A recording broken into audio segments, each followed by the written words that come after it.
Samarqand shahridagi navbatdagi yana bir shinam xonadonlardan biriga 10 kilovatli quyosh panellari stansiyasini o'rnatib berdik. Ushbu xonadonga premium klassdagi asl narxi 52 million so'm bo'lgan stansiyani lonji panellari va Solax invertori bilan birga 44 million 500 ming so'mga o'rnatib berdik.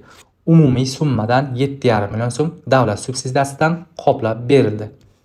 Xonadon egalarining maqsadi o'zining elektr ehtiyojlarini qoplash bilan birga ortib qolgan elektr energiyasini tarmoqqa qaytarib sotib daromad qilish ekan. Endi ushbu quyosh panellari uy egalariga 25 yil 30 yil davomida beminnat xizmat qilib beradi. Agar siz ham quyosh panellari o'rnatish niyatida bo'lsangiz, bizga Samsolar Energy'ga murojaat qiling.